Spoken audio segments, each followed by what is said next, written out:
Welcome to Hitting Home. I'm your host, Megan Driscoll. And I'm Becky Coletta. And we are here to break down how decisions in DC affect our local communities. Because all politics are local politics. Welcome back to Hitting Home. I am your podcast leader with Becky Coletta, my friend, and we're excited to have you again. Nice to have you. Yeah. Nice to be with you. Good morning again. We have a good show today, actually. Yes. I'm excited about this. I am distressed about this. This makes me sad, but it's a good topic to talk about. We want to talk a little bit about the attack on higher ed, essentially. That's what we're going to call it, the attack on higher ed education. And more specifically, what happened with the letter that was written by the Trump administration to Harvard, and then Harvard's kind of response to this, right? And then what that sort of means for higher education just in general in the state and elsewhere. And so I actually thought that it would be a good idea. I think people have heard about the letter and have maybe gotten like little snippets about what it meant, but I actually thought it would be nice to just read parts of it, the ones that I think are most important. So if you bear with me, I thought this would be kind of interesting just to get a better understanding of what the Trump administration was actually saying in its letter. And it was quite threatening. So it was addressed to Dr. Garber. I'm not going to read the beginning part because it's just kind of a bunch of sort of niceties, if you will. We really, essentially, we think that your investment is not an entitlement, essentially, is what they started off by saying. But these are the things that Harvard is asking that the Trump administration is asking Harvard to comply with. So, number one, Harvard must make meaningful governance reform and restructuring to make possible major change consistent with this letter, which would include fostering clear lines of authority and accountability, empowering tenured professors and senior leadership, and from among the tenured professionals and senior leadership, exclusively those most devoted to the scholarly mission of the university and committed to the changes indicated in this letter. Reducing the power held by students and untenured faculty, reducing the power held by faculty, whether tenured or untenured, and administrators more committed to activism than scholarship, and reducing forms of government bloat, duplication, or decentralization that interfere with the possibility of the reforms indicated in this letter. Okay, so that kind of is, they're summing up all the things they're going to ask for. So the first thing they're going to ask for is merit-based hiring reform. So by August of 2025, the university must adopt and implement merit-based hiring policies and cease all preferences based on race, color, religion, sex, or national origin throughout its hiring. And that this data, this hiring and related data, will then be shared with the federal government and subjected to a comprehensive audit by the federal government. Right off the bat, they're getting kind of... Well, it's interesting because when people started to say we're going to be against DEI, they started to say, well, you're already protected by anti-discrimination. And now they're sort of going to the other extreme, which is not only are we not going to try to be more inclusive and broaden the field of people and voices that we're hearing in higher education, but we want to crack down and make sure that you're not trying to add diversity by... we're going to specifically work against that effort. Right. It's not just that we're going to get rid of it. We're going to actually go the opposite way and make it harder for those groups to start to get a foothold in higher education. And then you need to share that with the federal government. And the federal government's going to get to audit how well you are basically not being inclusive. Right. Essentially, right. That's what they're saying. It's egregious. So then merit-based admissions reform. So the university must adopt and implement merit-based admissions policies and cease all preferences based on race, color, national origin, or proxies thereof. And again, the same admissions data shall be shared with the federal government and subjected to audit. So they're saying do not be inclusive for your teachers and do not be inclusive for your students. So this goes to the idea that, they've already said you can't give an actual preference, you can't give affirmative action in bringing students into the school. But the schools have already been trying to say, okay, yes, but we want to have people from different walks of life. Because creates a diverse education. It betters the education when you have diversity in your organization of any kind. It brings different perspectives, right? Especially in higher education. Especially in higher education. So this is sort of like... could you imagine going to college and being in school and having every single one of your professors white male? No, although if I think about my college, There probably was. there was a lot of white male So professors. I went to a school in the South, so that was not necessarily the case. But I did too. Yeah. Oh, yeah, that's right. I do think that that's changed. But could you imagine in 2025 that you would go and you'd be just taught by white men? Right. I mean, that's essentially what they're saying. That would be totally okay with them, actually. That would Totally be fine. okay. That would be okay.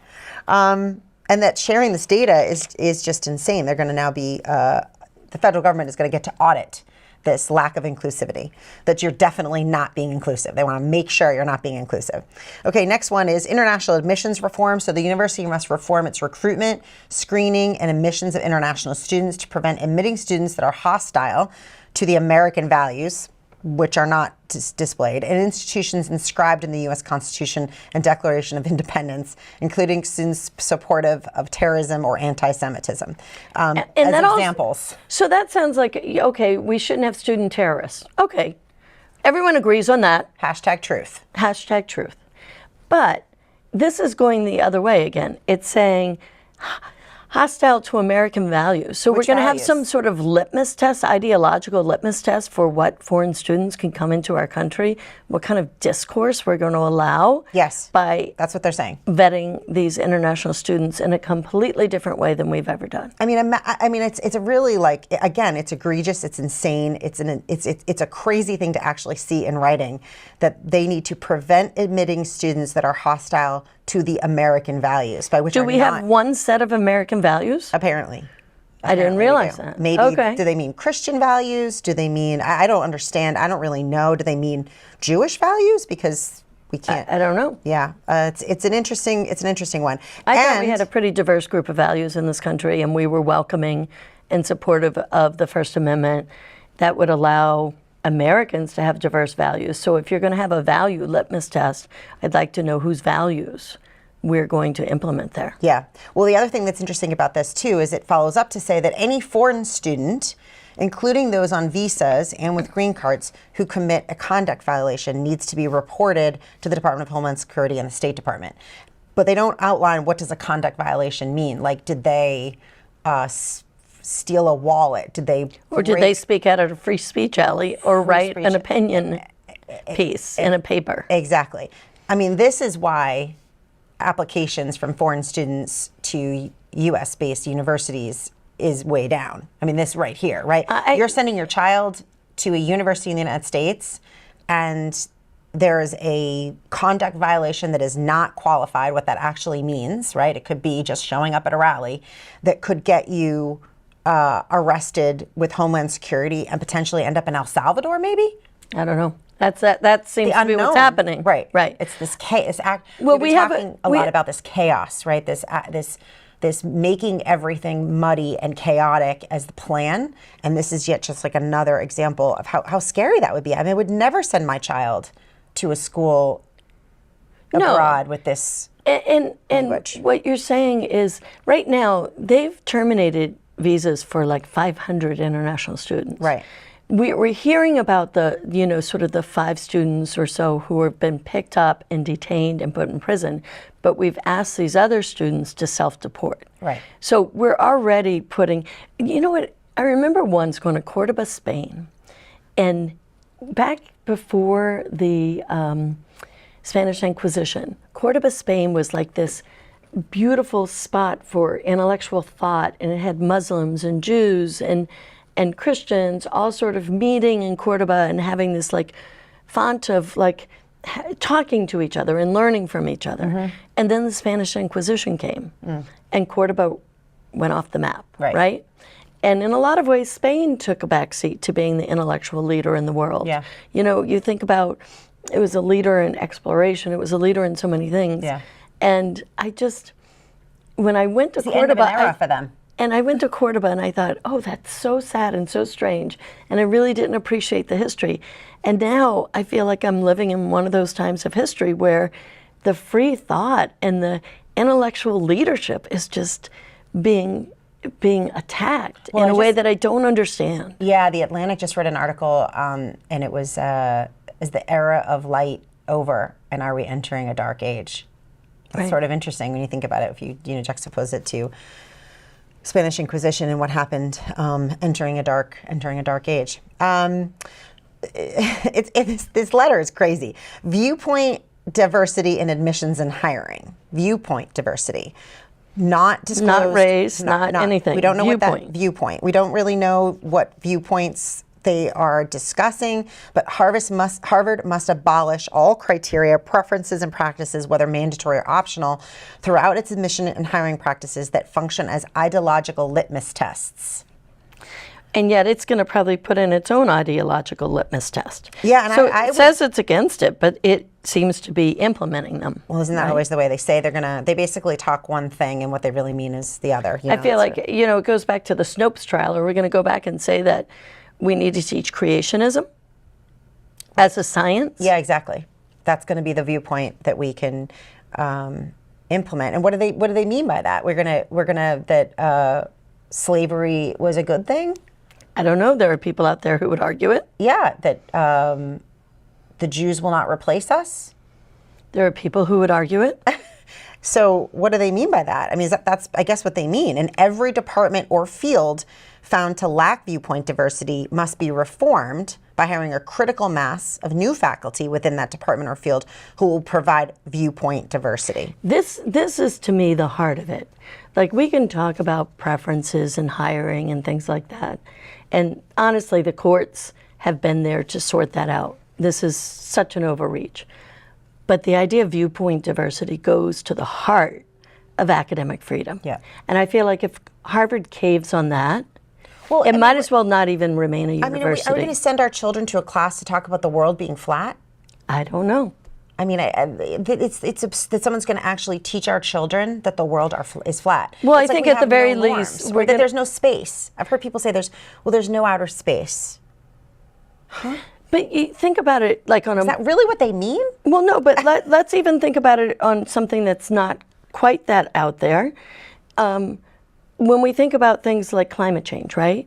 The climate change isn't real. So you have 90% or more 98%. of scholars who've researched this who say climate change is a real thing. It's, Also, and we're seeing it with our own eyes, right? We are experiencing climate change. But they want, what do they want? An equal number of people to dispute that? Yeah.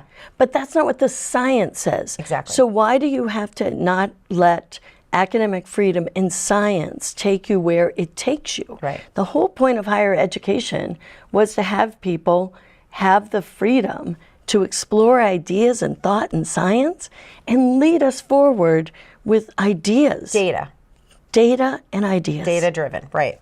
Well, I mean, we could go back and say everything we've learned about organizational performance with regard to the data that supports when women are in equal spots of leadership, the companies make more money, they have happier employees, they have happier clients. Are we going to get rid of that? Get rid of that and say we'll have someone teaching that having all white men in leadership is the way that we should build our companies. I mean, this is what this is. This is how broad you could go with this. This is definitely absolutely subjective, and allows thoughts that are untrue, unscientific, not backed by data to just proliferate. It's crazy. To me, this is the holy grail, right? Yes. This is the holy grail of our system of education. Our society. In First Amendment, right? The First Amendment is about your right to express yourself freely. Yeah. And It's not your right to have your own set of facts, though. Right, but the institutions have all of the people here. We're essentially saying you don't get to make these decisions about who you associate with and what you say. Right. The federal government is going to step in and see whether or not you're doing a good job of presenting the ideas we think you should present. Right. Which is completely antithetical to the First Amendment. Yes. Yes. There's a whole section here on egregious records of anti-Semitism. Like, this is the whole point of it, that they're using the guise of what happened with the protests for Gaza, and they're essentially using that as this, that there's some anti-Semitic stream, which again is so opposite of the other things that we hear them say with, there's good on both sides. Well, I think it's kind of BS, right? Yeah, it's just a farce. It's a fake. There, in fact, I mean, I have friends who are Jewish who say there definitely have been attacks on Jewish students. For sure. and the protesters. And Harvard just came out with its own internal report, which it's been working on, and talking about protecting those students. Yeah. But this is what universities go through, where you try to allow student expression to flow. Yeah. And you also try to keep order, and there's a back and forth that the university is in charge of. Yeah. And there's no evidence that the federal government is going to do a better job here of protecting these student rights by imposing their will on the universities, Right. and saying how it has to be done. Yeah. If you know, First Amendment, I mean, the civil rights protections are out there. If Jewish students, they can bring claims against the university. There's a Under mechanism. existing law, there's a mechanism for redress. Yeah. And this is, I think, a smokescreen for what they really want to do, which is to make Control sure. these universities and all other things. This was like, And they also don't want student protests like we had in the 60s they don't and want the student 70s. protests. In addition, they want to get across these other things within this. They're going to use this as the vehicle, right? Right. A reason for it, but they really want to cut down Control on diversity thought. of thought. Exactly. Yeah. Now we get to the classic, the discontinuation of DEI. The university must immediately shutter all diversity, equity, and inclusion programs, offices, committees, positions, initiatives under whatever name, and stop all DEI-based policies under whatever name. So again, Well, very so subjective. like when I went to law school, we celebrated 100 years of women at NYU Law. Can't do that anymore. Can't do that anymore. No. We celebrated law women. Nope, can't do that. Can't do that. And we're talking about a field where even though NYU had women there for 100 years, women weren't really allowed into the legal profession in the big law firms and things like that until probably We didn't get a credit starting. card until the 70s. I still had to get my insane. ex-husband sign on my first credit application Yeah. to Discover Card, which is why I don't have a Discover Card today. It's PTSD. Well, no, I just swore them off Yeah, ever right, since you're done because with that was their policy. Yeah. And I could get other credit cards. But it was a policy for everyone at the time. Well, no, I could get other credit cards. Oh, you could? Okay. Yeah, it was in the transition phase. Okay. And so but I mean, I look at all of this and I think shutter DEI, that means getting rid of programs for people with disabilities. With Does that disabilities. mean getting rid of People don't programs? think about that when they think about diversity and equity. And we've talked about this before, but they don't think about, it's so easy to say DEI and just be done with it. And it means so much more than just, this isn't about favoring a certain group of people. It's about the protection and the opportunity to express who you are in a variety, as you are. So Well- if you come with a disability or you're a person of color or you're LGBTQ, it's just the right to be who you are. Well, and it's also feeling supportive in an environment where you're the minority. Right. Right?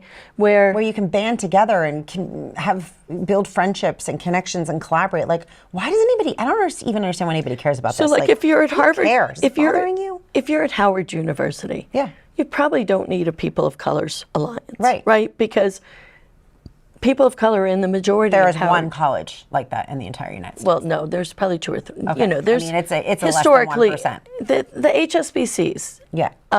So there are historically black colleges yeah, in our it's just country few and far between. that do wonderful work. But going to Harvard, that historically favored wealthy white men. Yep. Legacy. And actually, legacy. And legacy.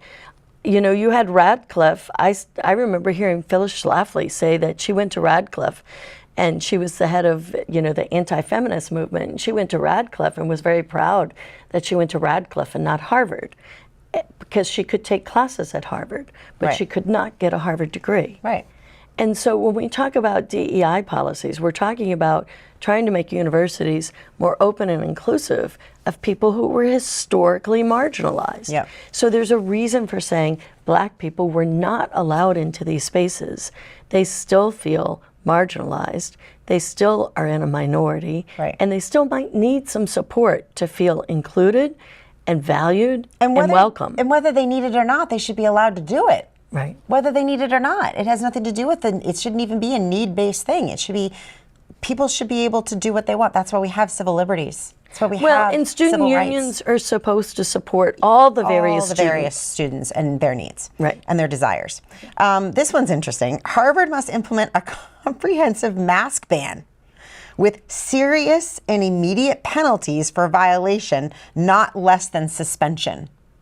Right. I mean, again, like, okay, this is crazy on its face, but like, what about somebody with like an immunocompromised? Well, I can't they're afraid literally of can't being even able understand to this. identify people in camera. Okay. So they didn't like that the protesters I would get- put something over their face. I get that they're trying to do that, but this is crazy town. Right.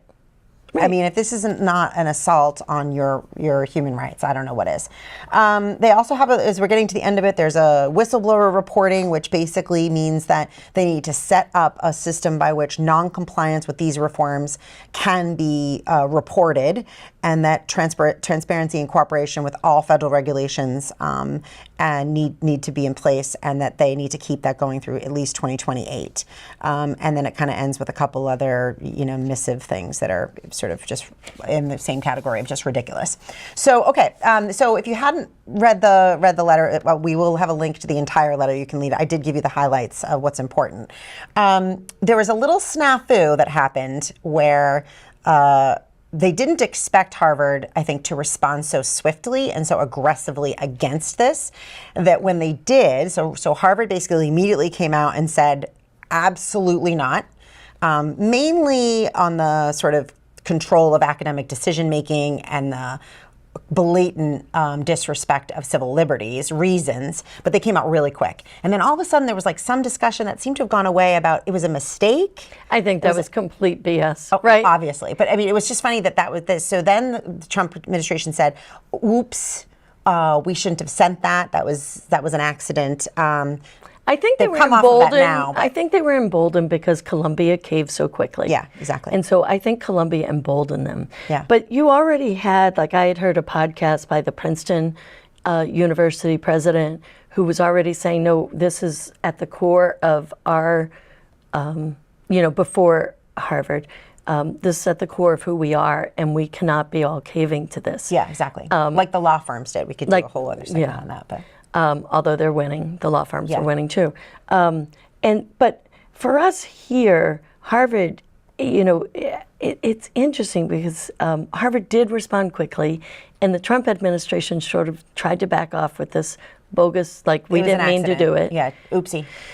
Then they've come off of that now. I mean, I think Right, it but became now so it's like, well, ridiculous. it's just a negotiation. And Yeah. I'm like, you can't negotiate with terrorists. Yeah, exactly. And they're acting as terrorists. I mean, because what we're saying is that we're saying that our universities no longer have the ability to talk about things in a free way, which would include climate change, which would include, it includes we've talked about whether the world is flat, whether do we believe in science, what's happening in Ukraine. We are basically limiting what universities can talk to by the whim of the administration. The administration, whomever that may be, gets to decide what kinds of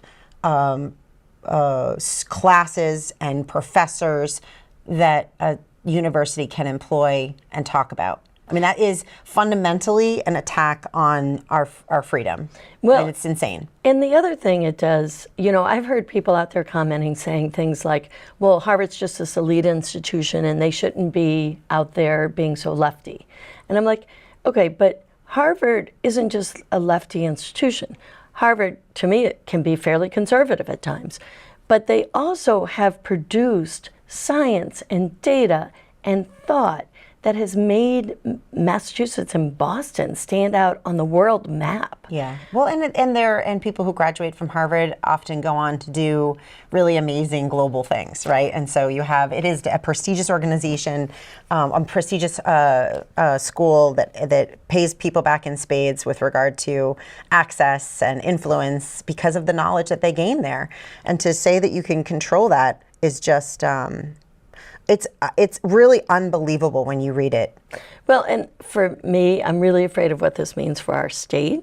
Yeah. Because if he starts to target Harvard and MIT and the other organizations that really make Massachusetts not just a thought and world leader in education, but also a thought and world leader in science and medicine and biopharm. Yeah, science and technology. It's how we end up with stem cell research and how we end up with the foundational knowledge that leads to advances that benefit all Americans. That's the thing. Yeah. Well, everybody gets an advantage from this, Yeah. even if we can't go to Harvard. Yeah. Well, because it's again, if you read that about your student, why would you send your student? If you lived anywhere in the world, why would you send your student that could go anywhere, right? Very bright student. I'd send them to Oxford instead, right? Absolutely. Why would you take the risk Right. that they could be deported or potentially sent someplace? I mean, you're seeing these videos of what's happening in this El Salvadorian prison. I mean, it's a frightening situation. Right. Why would you ever do that? So there are about, I think it's 100 universities.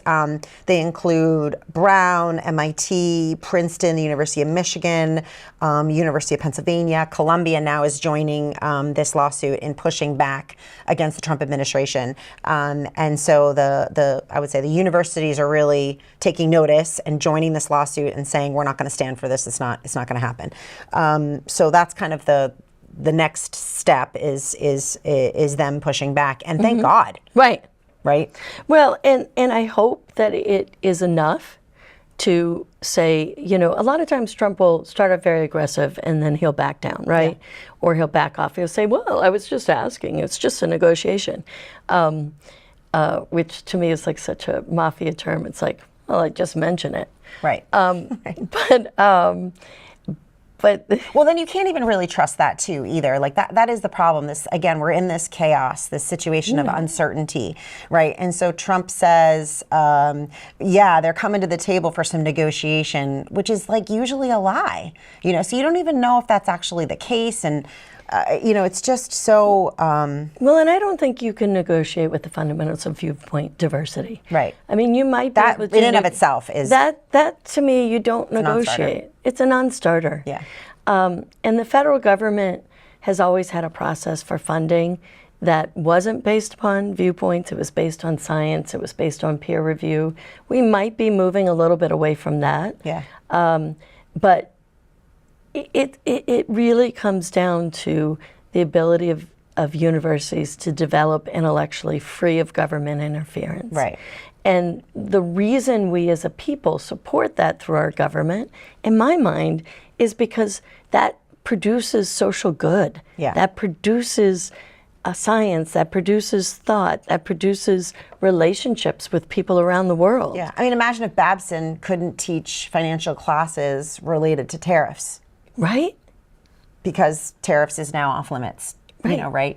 Would Babson remain like this gem for people who want to study finance? Right, exactly. And economics? Right, where we can't, Smoot-Hawley, you can't talk about that. We're not going to talk about what happened with FAIR. Right, exactly. It really is at the core of kind of what academic freedom really is. And I do know that I feel like the money is the pull, right? So the federal government is saying we're not going to give you money unless you do this. And I think that Harvard's taking the stance that that's not the point. The point isn't about the money. The point is about the even thought that you could essentially control our U.S. universities in such a way, and I love the strong stance that they've come out. But I think we shouldn't kid ourselves. These universities, even the ones with the big endowments, they can afford to take this fight on. Yeah. But they can't afford to completely lose all federal funding. No, and our federal government.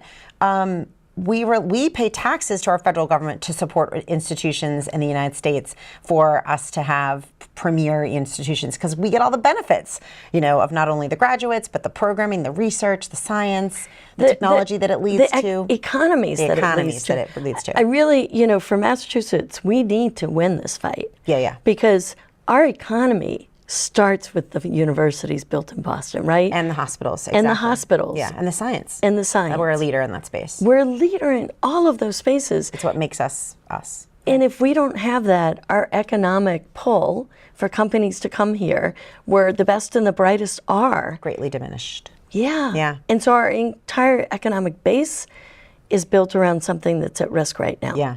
So we, at the end of every show, ask for a sort of call to action. Anywhere, if you went to college or in any higher education, we want you to call them and we want you to ask your university to join this lawsuit, join the fight to push back against the Trump administration. As always, let us know what happens if you do, and if you have any ideas for future podcasts that you'd like to hear, we're open to those as well. And thanks for joining us.